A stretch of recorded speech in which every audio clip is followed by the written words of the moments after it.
Dear student, JPSC digital study में आपका स्वागत है। आज 9th सोशल साइंस के अंतर्गत आपका टॉपिक है भारतीय मरुस्थल। जैसा कि आप भारत के भौतिक उपविभाग के संदर्भ में अध्ययन कर चुके हैं, तो हिमालय का पर्वतीय क्षेत्र, उसकी विशेषताएं, उसका महत्व, हिमालय का क्या स्वरूप है, कितनी श्रृंखलाएँ हैं। इसी क्रम में अगला जो वीडियो पढ़ जा चुका है आपके पास, उसमें जो है आप मैदानी क्षेत्र के संदर्भ में अध्ययन किए हैं। मैदानी क्षेत्र का क्या महत्व है, मैदानी क्षेत्र का निर्माण कैसे हुआ, किस मिट्टी से हुआ, मैदानी क्षेत्र का अपना क्या भौगोलिक महत्व है, भौगोलिक महत्व के साथ साथ इसका आर्थिक, सांस्कृतिक, राजनीतिक व धार्मिक क्या महत्व है मैदानी क्षेत्र का, किस तरह से प्राचीन या पौराणिक लेखों में मैदानी क्षेत्र का क्या उल्लेख मिलता है, किस रूप में मैदानी क्षेत्र अपने आप में विशिष्टताओं को लिए हुए है और मैदानी क्षेत्र की अपनी एक क्या विशेषता है। तो इस तरह से भारत के भौतिक विभाग के संदर्भ में हिमालयी क्षेत्र आपका पूरा क्लियर हो चुका है। इसके पश्चात मैदानी क्षेत्र पूरा हो चुका है। इसी के संदर्भ में हम लोग आज अध्ययन कर रहे हैं भारत के मरुस्थलीय क्षेत्र।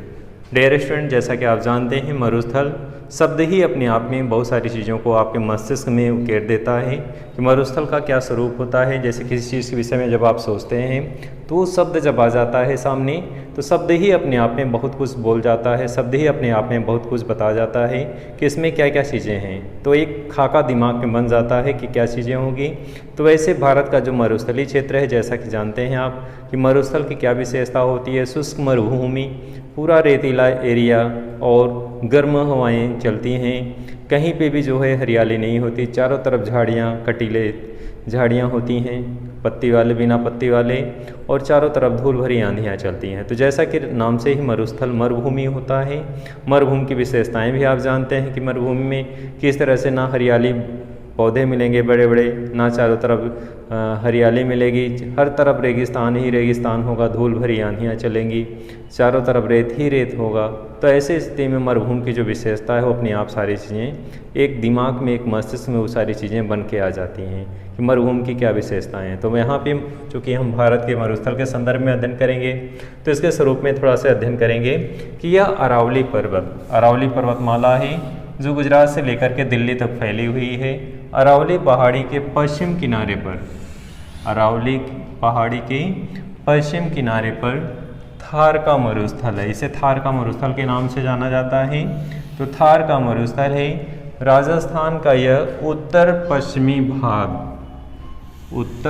भाग रेगिस्तानी है, जिसे थार का मरुस्थल कहा जाता है। डियर स्टूडेंट, इसके पहले हमने आपको मानचित्र के माध्यम से, यहाँ भी दो शब्द आया है उत्तर पश्चिम, किसी दिन डिजिटल बोर्ड के माध्यम से आपको समझाएंगे।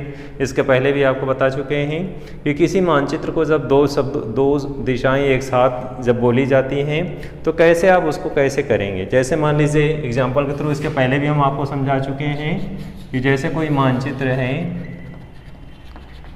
अब इसको 4 भागों में डिवाइड करेंगे, 4 भाग ये डिवाइड हो गया। इसके पहले भी आपको बता चुके हैं कि ये चीज़ आपको मानचित्र में भरने के लिए बहुत आसान कर देगा अगर इस चीज़ को आप सीख गए तो।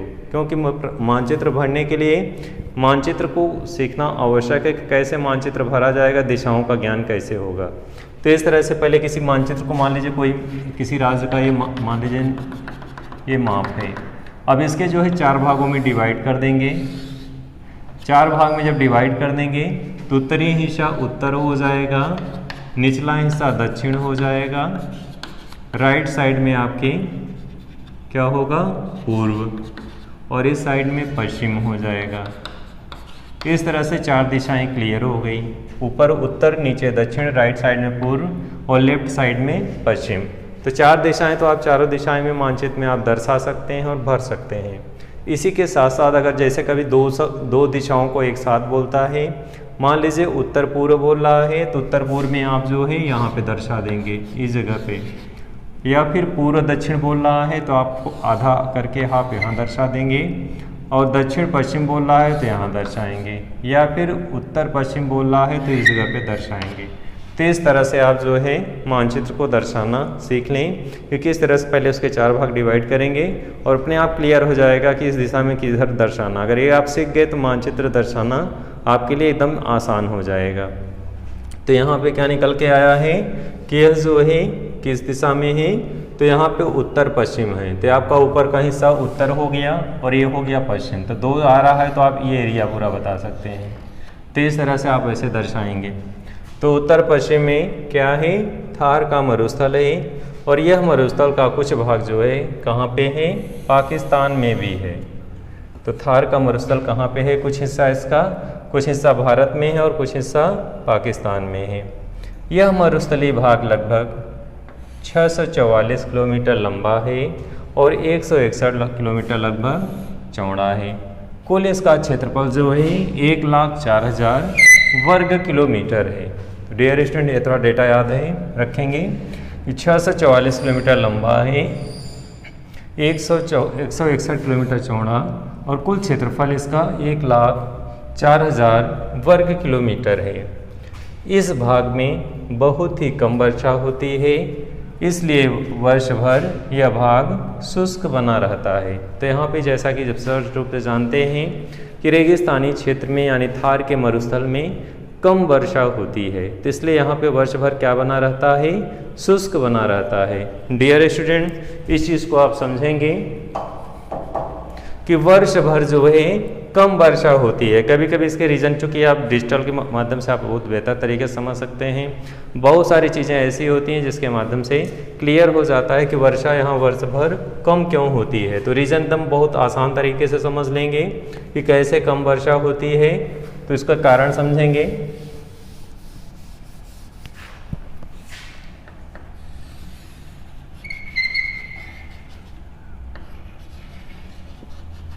आपका जो हो राजस्थान जो है इस जगह पे है, तो जब ये 2 शाखाएं हैं, बंगाल की खाड़ी शाखा और अरब शाखा से जो पवनें चलती हैं, तो इधर की शाखा की जो पवनें चलती हैं सीधे निकल जाती हैं और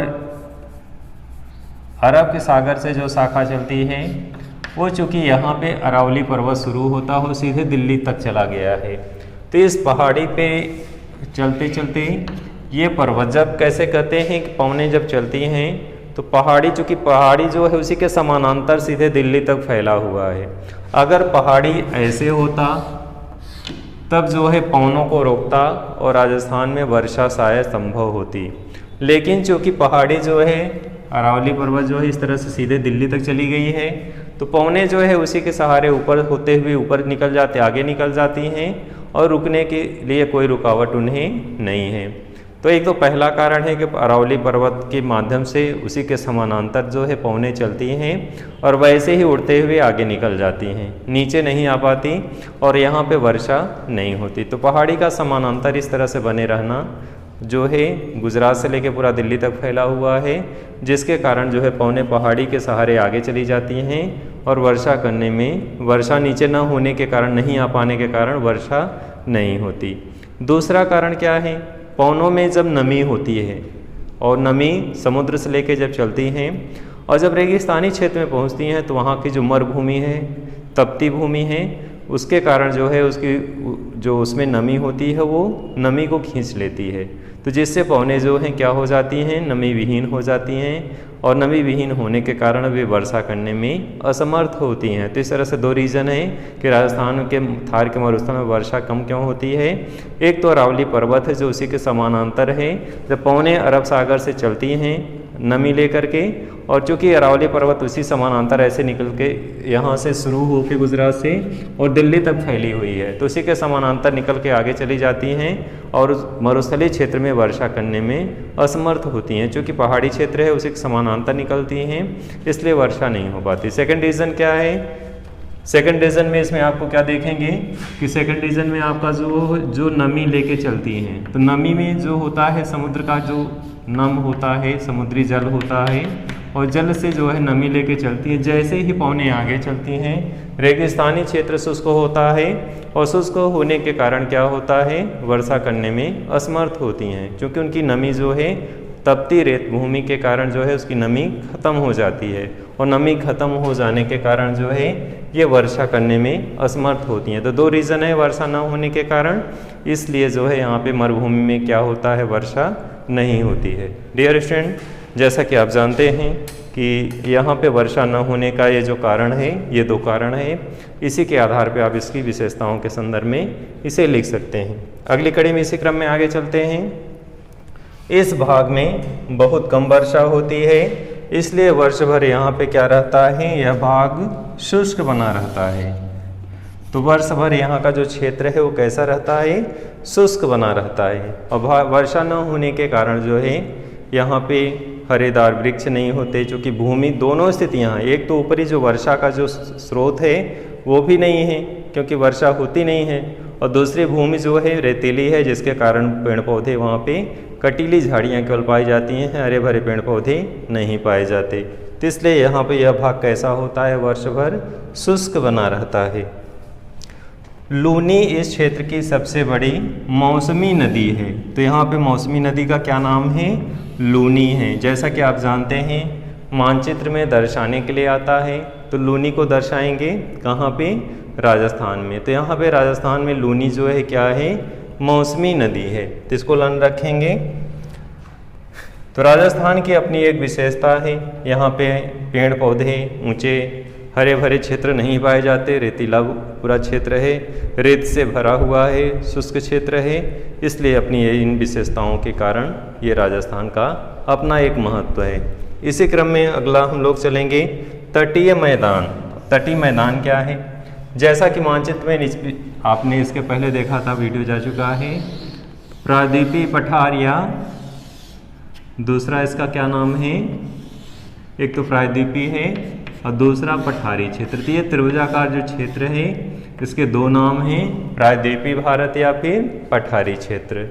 तो पठारी क्षेत्र इसके पहले जान चुके हैं, वीडियो जा चुका है कि पठार जो है परिभाषा जानते हैं कि समतल भूमि से उठा हुआ पहाड़ी क्षेत्र से नीचे समतल व सपाट क्षेत्र को पठार कहते हैं। और दूसरा नाम क्या है, प्रायद्वीपीय क्षेत्र। प्रायद्वीपीय की क्या परिभाषा है, ऐसा क्षेत्र, ऐसा त्रिभुजाकार क्षेत्र जो तीन ओर समुद्र से घिरा हुआ हो।